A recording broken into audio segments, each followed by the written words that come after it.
Audio Jungle.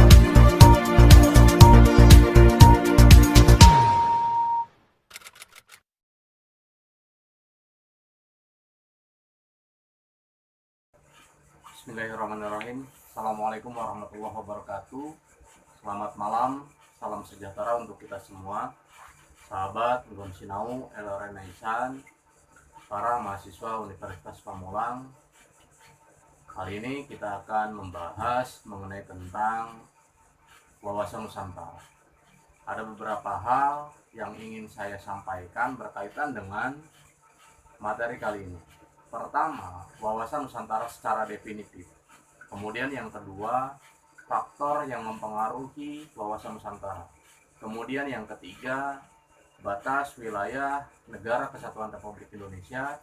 Serta yang keempat, ini adalah unsur-unsur dasar wawasan Nusantara.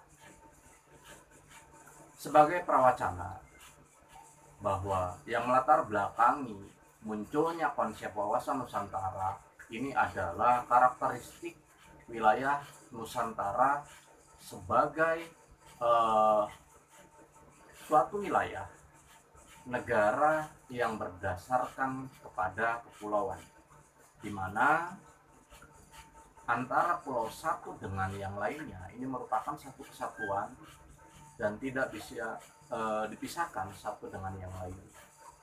Maka segala sesuatu yang berkaitan dengan aspek kehidupan berbangsa dan bernegara di Negara Kesatuan Republik Indonesia, baik itu aspek ekonominya, sosialnya, politiknya, budayanya, dan lain sebagainya, tentu harus mewakili keseluruhan. Kemudian, selain itu, pemikiran wawasan Nusantara ini juga diilhami oleh aspek sejarah perjuangan bangsa, bahwa ya dulu kita sama-sama merasa satu nasib, bersama-sama bersatu padu mengusir penjajah dari tanah air Indonesia, kemudian menolak segala bentuk kolonialisme dan imperialisme Barat.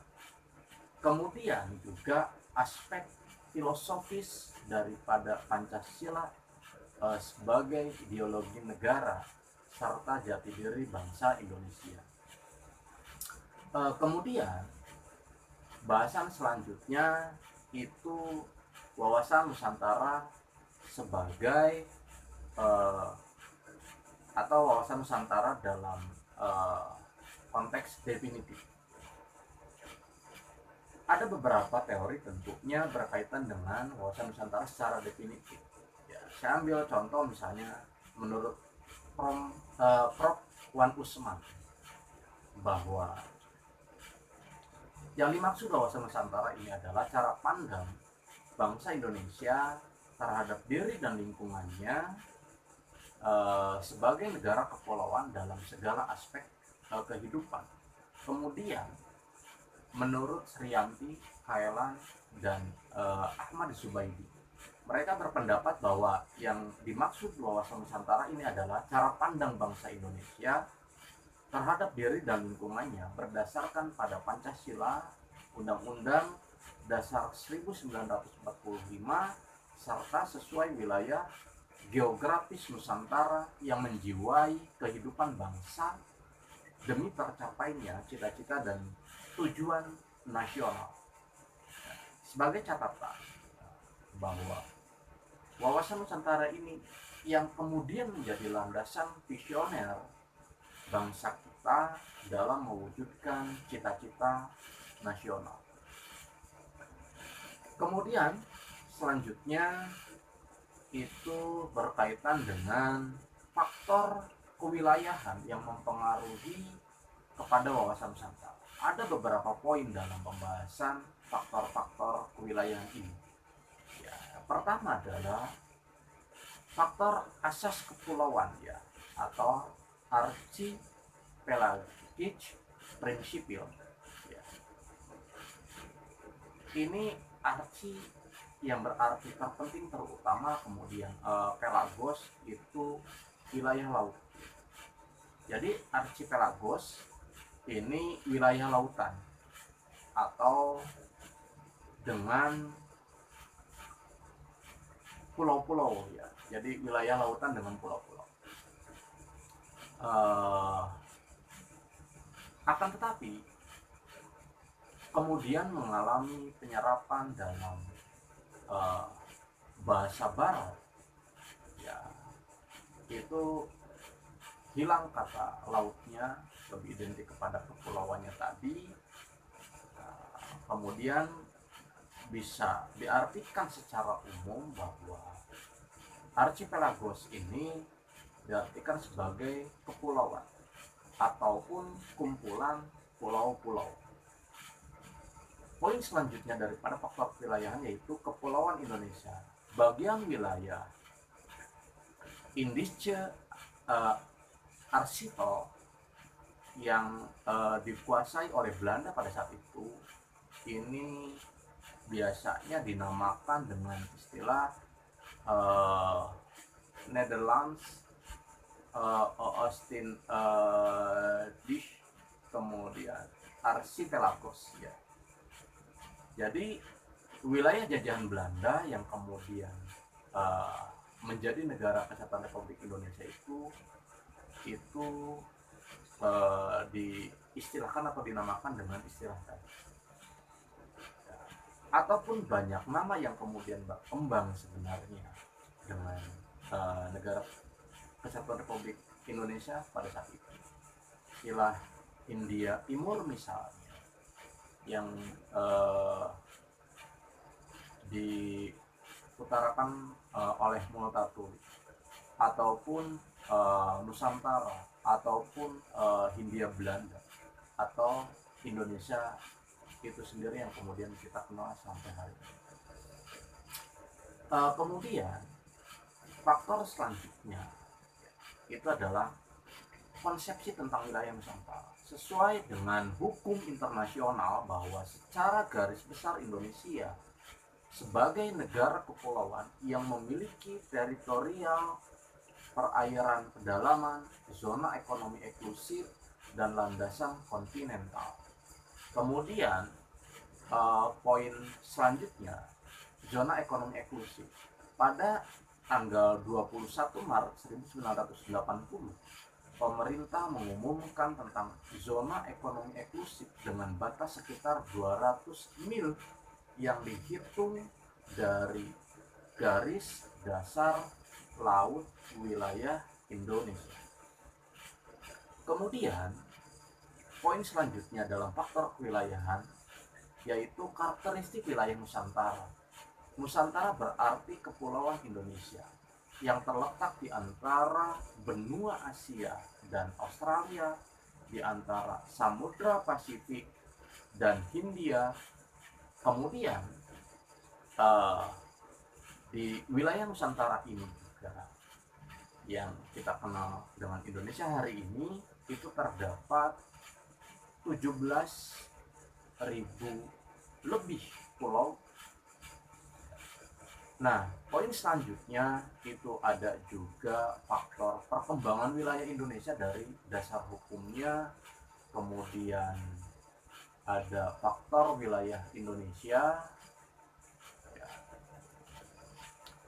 Selanjutnya, setelah tadi kita menjelaskan wawasan Nusantara dalam konteks definitif, kemudian faktor kewilayahan, yang ketiga kita akan menjelaskan mengenai tentang batas wilayah negara kesatuan Republik Indonesia, bahwa luas wilayah Indonesia ini terdiri dari 1.922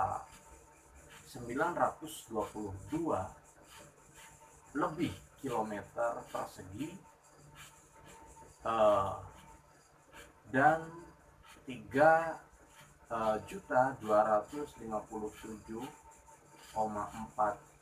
ribu lebih kilometer persegi ya. Atau mungkin lebih spesifiknya yang 1.922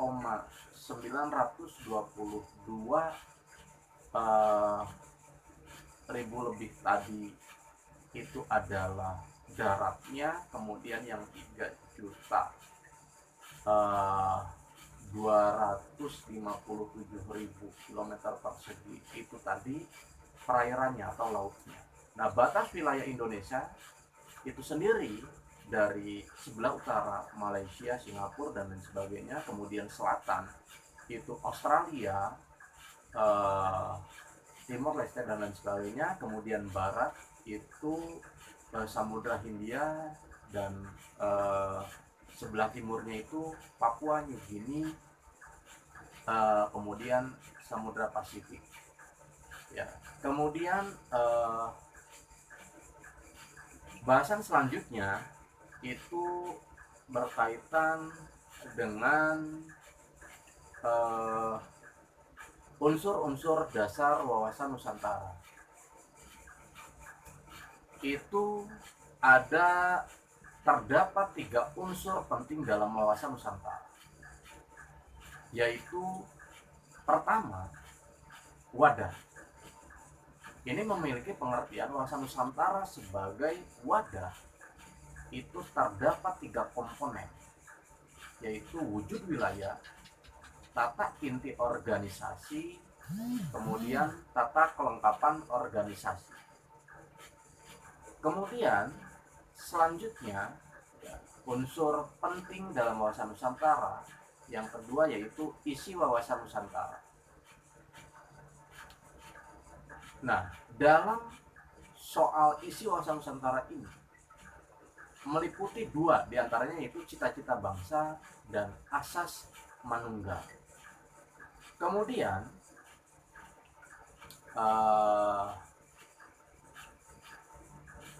yang ketiga, ya, unsur yang ketiga tadi yaitu tata laku wawasan Nusantara. Nah, dalam unsur yang ketiga ini yang berkaitan dengan tata laku wawasan Nusantara ini meliputi 2 segi, ya, yaitu batiniah dan lahiriah. Jadi kesimpulannya adalah berkaitan dengan wawasan Nusantara ini penting, ya, perlu kita ketahui, perlu kita pahami betul bahwa setiap negara tentulah memiliki wawasan nasional, termasuk Indonesia yang kemudian dikenal dengan istilah wawasan nasionalnya itu yaitu wawasan Nusantara. Ya. Nah, kemudian pada bahasan-bahasan selanjutnya berkaitan juga dengan geopolitik, ini juga tidak lepas dengan wawasan Nusantara. Bagaimana kemudian geopolitik kita, yaitu geopolitik yang terwujud dalam wawasan Nusantara. Maka sekali lagi saya mengingatkan bahwa soal wawasan Nusantara ini menjadi sangat penting. Ya, tadi kita sudah membahas wawasan Nusantara secara definitif, kemudian beberapa faktor kewilayahan, ya, termasuk soal wilayah batas Negara Kesatuan Republik Indonesia, ya, dan lain sebagainya. Mungkin itu saja, sekalipun sedikit. Semoga bermanfaat. Wallahu muwaffiq ila aqwamit thoriq. Assalamualaikum warahmatullahi wabarakatuh.